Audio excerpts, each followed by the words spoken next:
নমস্কার। বৈচিত্র্য কথার সকল শ্রোতা বন্ধুকে জানাই সাদর আমন্ত্রণ। শরৎচন্দ্র চট্টোপাধ্যায়ের দেবদাসের পরবর্তী অংশ। দিনের পর দিন যায়, এ দুটি বালক বালিকার আমোদের সীমা নাই। সমস্ত দিন ধরিয়া রোদে রোদে ঘুরিয়া বেড়ায়, সন্ধ্যার সময় ফিরিয়া আসিয়া মারধর খায়, আবার সকালবেলা ছুটিয়া পলাইয়া যায়, আবার তিরস্কার প্রহার ভোগ করে, রাতে নিশ্চিন্ত নিরুদ্বেগে নিদ্রা যায়, আবার সকাল হয়, আবার পলাইয়া খেলা করিয়া বেড়ায়। অন্য সঙ্গী সাথী বড় কেহ নাই, প্রয়োজনও হয় না। পাড়াময় অত্যাচার উপদ্রব করিয়া বেড়াইতে দুজনেই যথেষ্ট। সেদিন সূর্যোদয়ের কিছু পরেই দুইজনে বাঁধে গিয়া নামিয়াছিল। বেলা দ্বিপ্রহরে রক্ষু রক্তবর্ণ করিয়া সমস্ত জল ঘোলা করিয়া 15টা পুঁটি মাছ ধরিয়ার যোগ্যতা অনুসারে ভাগ করিয়া লইয়া বাটি ফিরিয়া আসিল। পার্বতীর জননী কন্যাকে রীতিমতো প্রহার করিয়া ঘরে আবদ্ধ করিয়া রাখিলেন। দেবদাসের কথা ঠিক জানি না, কেননা এসব কাহিনী সে কিছুতেই প্রকাশ করে না। তবে পার্বতী যখন ঘরে বসিয়া খুব করিয়া কাঁদিতেছিল, তখন বেলা 2টা-2:30টার সময়। একবার জানলার নিচে আসিয়া অতি মৃদুকণ্ঠে ডাকিল, পারু, ও পারু। পার্বতী বোধ হয় শুনিতে পাইয়াছিল, কিন্তু রাগ করিয়া উত্তর দেয় নাই। তাহার পর সমস্ত দিনটা সে অদূরবর্তী একটা চাপা গাছে বসিয়া কাটাইয়া দিয়াছিল, এবং সন্ধ্যার পর বহু পরিশ্রমে ধর্মদাস তাহাকে নামাইয়া আনিতে পারিয়াছিল। তবে শুধু সেদিনটা মাত্র। পরদিন পার্বতী সকালবেলা হইতে দেবদাদার প্রতীক্ষায় উন্মুখ হইয়া রহিল, কিন্তু দেবদাস আসিল না। সে পিতার সহিত নিকটবর্তী গ্রামে নিমন্ত্রণ রাখিতে গিয়াছিল।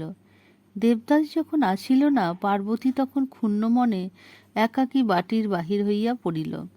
কাল বাঁধে নামিবার সময় দেবদাস 3টা টাকা পার্বতীকে রাখিতে দিয়াছিল। পাছে হারাইয়া যায়, আঁচলে সে টাকা বাঁধা ছিল। সে আঁচল ঘুরাইয়া নিজে ঘুরিয়া বহুক্ষণ একা কাটাইয়া দিল। সঙ্গী সাথী কেহ মিলিল না, কেননা তখন সকালবেলা পাঠশালা বসে। পার্বতী তখনও ও পাড়ায় চলিল, সেখানে মনোরমাদের বাড়ি।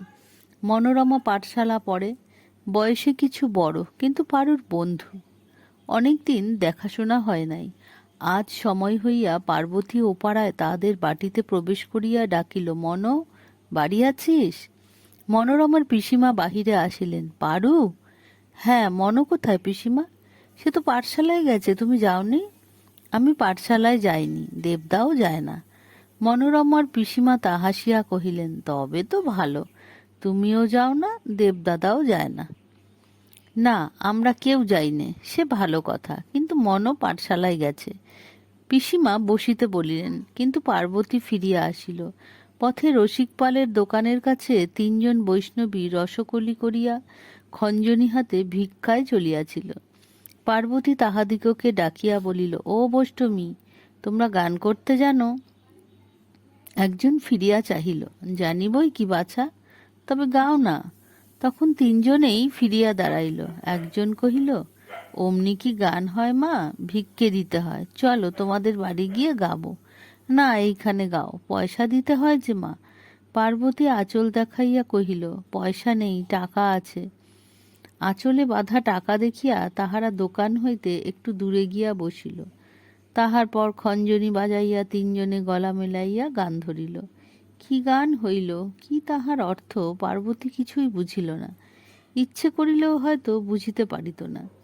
কিন্তু মনটি তাহার সেই নিমেষে দেবদাদার কাছে ছুটিয়া গিয়াছিল।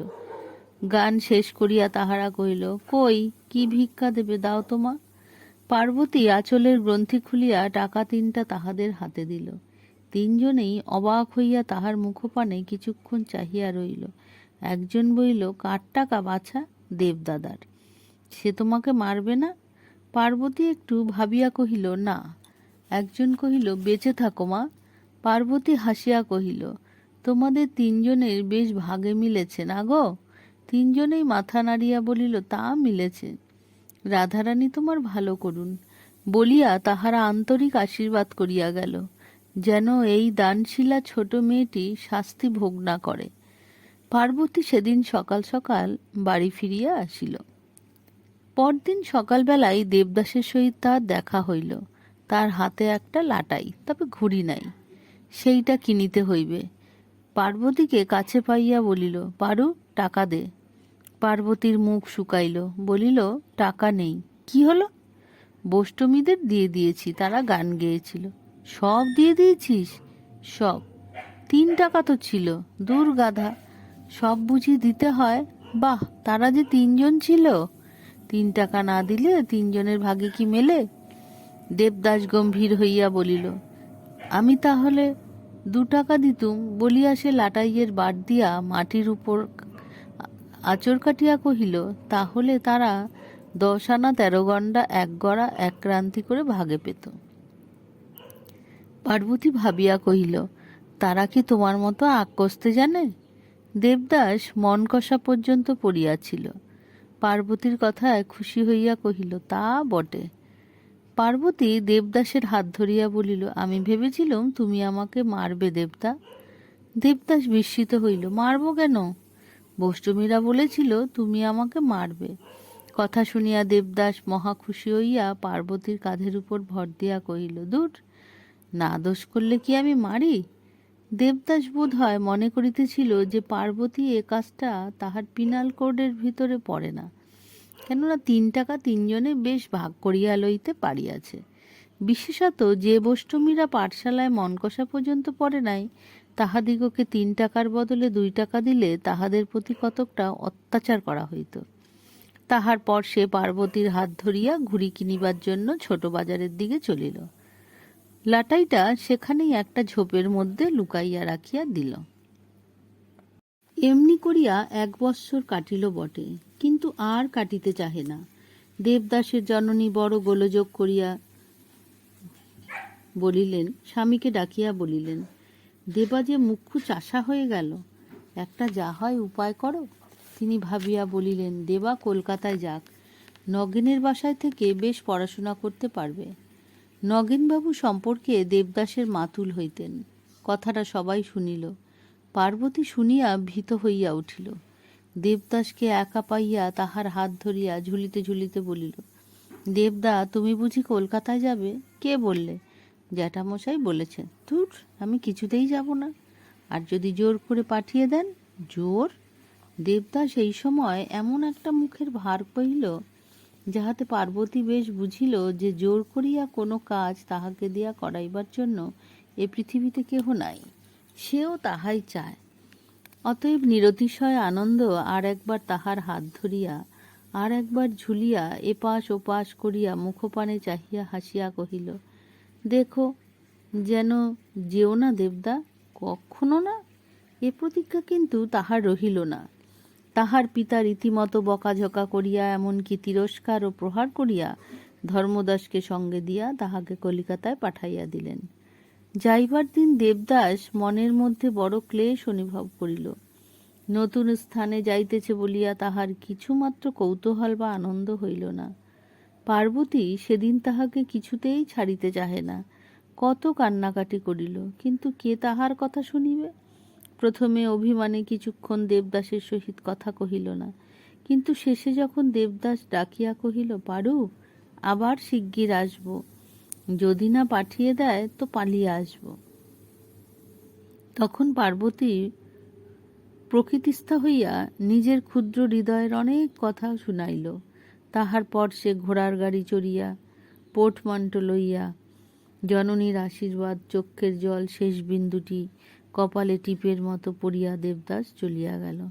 তখন পার্বতীর কত কষ্ট হইল, কত চোখের জলের ধারা গাল বাহিয়া নিচে পড়িতে লাগিল, কত অভিমানে তাহার বুক ফাটিতে লাগিল। প্রথম কয়েকদিন তাহার এই রূপে কাটিল। তাহার পর হঠাৎ একদিন প্রাতকালে উঠিয়া দেখিতে পাইল সমস্ত দিনের জন্য তাহার কিছুই করিবার নাই। ইতিপূর্বে পাঠশালা ছাড়িয়া অবধি প্রাতকাল হইতে সন্ধ্যা পর্যন্ত শুধু গোলমালে হুজুকে কাটিয়া যাইত। কত কি যেন তাহার করিবার আছে। শুধু সময়ে কুলাইয়া ওঠে না। এখন অনেক সময়, কিন্তু এতটুকু কাজ খুঁজিয়া পায় না। সকালবেলা উঠিয়া কোনো দিন চিঠি লিখতে বসে, বেলা 10টা বাজাইয়া যায়। জননী বিরক্ত হইয়া ওঠেন। পিতামহী শুনিয়া বলেন, আহা, তা লিখুক। সকালবেলা ছুটোছুটি না করিয়া লেখাপড়া করা ভালো। আবার যেদিন দেবদাসের পত্র আইসে সেদিন পার্বতীর বড় সুখের দিন। সিঁড়ির দ্বারে চৌকাটের উপর কাগজখানি হাতে লইয়া সারাদিন তাহাই পড়িতে থাকে। শেষে মাস 2 অতিবাহিত হইয়া গেল। পত্র লেখা কিংবা পত্র পাওয়া আর তত ঘন ঘন হয় না। উৎসাহটা যেন কিছু কিছু কমিয়া আসিয়াছে। একদিন পার্বতী সকালবেলায় জননীকে বলিল, মা, আমি আবার পাঠশালায় যাব। কেন রে? তিনি কিছু বিস্মিত হইয়াছিলেন। পার্বতী ঘাড় নাড়িয়া বহিল, আমি নিশ্চয়ই যাব। তা যাস। পাঠশালা যেতে আমি আর কবে তোকে মানা করেছি মা? সেদিন দ্বীপ্রহরে পার্বতী দাসীর হাত ধরিয়া বহুদিন পরিত্যক্ত স্লেট ও বইখানি খুঁজিয়া বাহির করিয়া সেই পুরাতন স্থানে গিয়া শান্ত ধীরভাবে উপবেশন করিল। দাসী কহিল, গুরুমশাই, পারুকে আর মারধর করো না। আপনার ইচ্ছাতে পড়তে এসেছে। যখন তার ইচ্ছা হবে পড়বে, যখন ইচ্ছা হবে না বাড়ি চলে যাবে। পণ্ডিত মশায় মনে মনে বলিলেন, তথাস্তু। মুখে বলিলেন, তাই হবে। একবার তাহার এমন ইচ্ছাও হইয়াছিল যে জিজ্ঞাসা করে, পার্বতীকেও কেন কলিকাতায় পাঠাইয়া দেওয়া হইল না। কিন্তু সে কথা কহিলেন না। পার্বতী দেখিল সেইখানে সেই বেঞ্চের উপরে সর্দার পোড়ো বসিয়া আছে। তাহাকে দেখিয়া প্রথমে একবার হাসিয়া আসিবার মতো হইল, কিন্তু পরক্ষণেই চোখে জল আসিল। তাহার পর তাহার ভুলোর উপর বড় রাগ হইল। মনে হইল যেন সেই শুধু দেবদাসকে গৃহছাড়া করিয়াছে। এমন করিয়া অনেক দিন কাটিয়া গেল। অনেক দিনের পরে দেবদাস বাটি ফিরিল। পার্বতী কাছে ছুটিয়া আসিল। অনেক কথাবার্তা হইল। তাহার বেশি কিছু বলিবার ছিল না, থাকিলেও বলিতে পারিত না। কিন্তু দেবদাস অনেক কথা কহিল, সমস্তই প্রায় কলিকাতার কথা। তাহার পর একদিন গ্রীষ্মের ছুটি ফুরাইল। দেবদাস আবার কলিকাতা চলিয়া গেল। এবারও কান্নাকাটি হইল বটে, কিন্তু সেবারের মতো তাহাতে তেমন গভীরতা রহিল না। এমনি করিয়া 4 বৎসর কাটিয়া গেল। এই কয়েক বছরে দেবদাসের স্বভাবের এক পরিবর্তন হইয়াছে, যে দেখিয়া পার্বতী গোপনে কাঁদিয়া অনেকবার চক্ষু মুছিল। ইতিপূর্বে দেবদাসের যে সমস্ত গ্রাম্যতা দোষ ছিল, শহরে বাস করিয়া সেসব একেবারে নাই। এখন তাহার বিলেতি জুতা, ভালো জামা, ভালো কাপড়, ছড়ি, সোনার চেন, বোতাম এসব না হইলে বড় লজ্জা করে। গ্রামে নদী তীরে বেড়াইতে আর স্বাদ হয় না, বরং তাহার পরিবর্তে বন্দুক হাতে শিকারে বাহির হইতেই আনন্দ পায়। ক্ষুদ্র পুঁটি মাছ ধরার বদলে বড় মাছ খেলাইতে ইচ্ছা হয়। শুধু কি তাই, সমাজের কথা, রাজনীতি চর্চা, সভা সমিতি, ক্রিকেট, ফুটবলের আলোচনা। হায় রে, কোথায় সেই পার্বতী আর তাহাদের সেই তালসোনাপুর গ্রাম? বাল্য স্মৃতি জড়িত 2-1টা সুখের কথা যে এখন আর মনে পড়ে না তাহা নয়, কিন্তু নানা কাজের উৎসাহে সে সকল আর বেশিক্ষণ হৃদয়স্থান পায় না। আবার গ্রীষ্মের ছুটি হইল। পূর্ব বৎসর গ্রীষ্মবকাশে দেবদাস বিদেশ বেড়াইতে গিয়াছিল, বাটি আসে নাই। এবার পিতামাতা উভয়েই জিদ করিয়া পত্র লিখিয়াছেন।